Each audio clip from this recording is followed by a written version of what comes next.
Just war theory has a long history.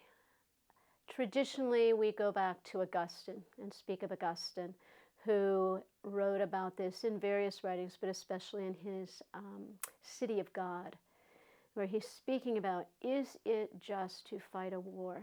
But another key figure and another part of the history and development of just war theory is Thomas Aquinas, who systematized, in a sense, all that had come down to him.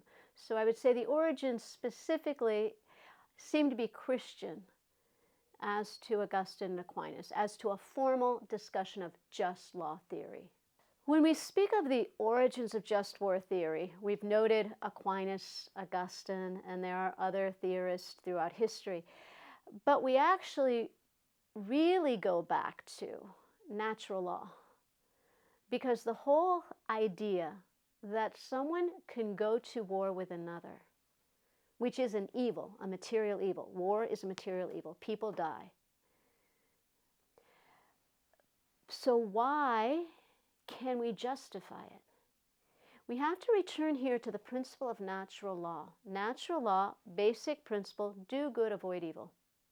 Here we're not speaking of God in himself. We're speaking of a law that every human being can know and should know.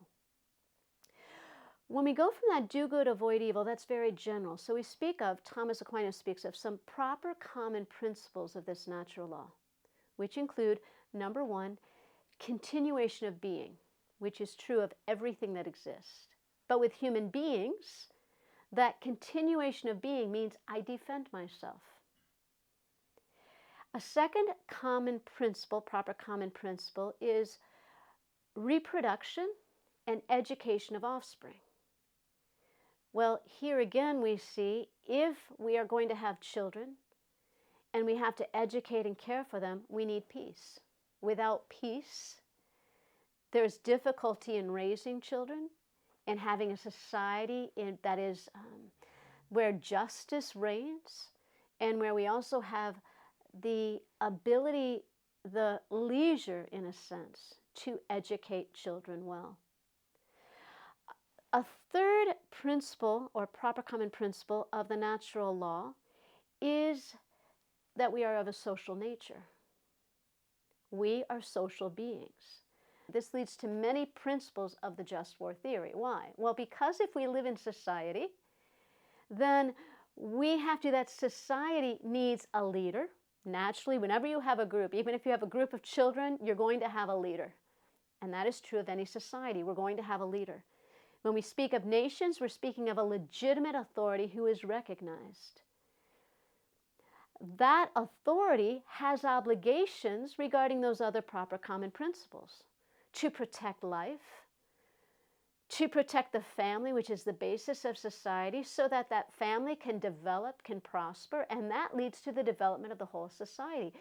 This basic element of the social nature of man is the foundation for many wars. Because that society is attacked, because we cannot develop, because we cannot educate and raise our children, that is a cause for war. But it's also a cause for peace.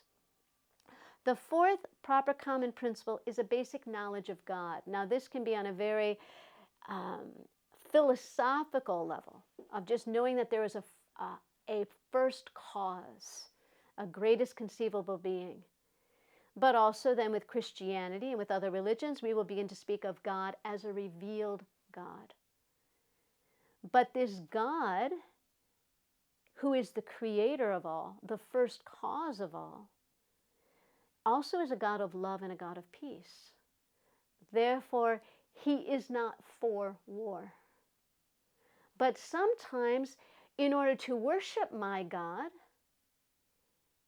I need to have that peace, and my religion must be respected. We have how many wars that have gone throughout history and even going on today that are about religion?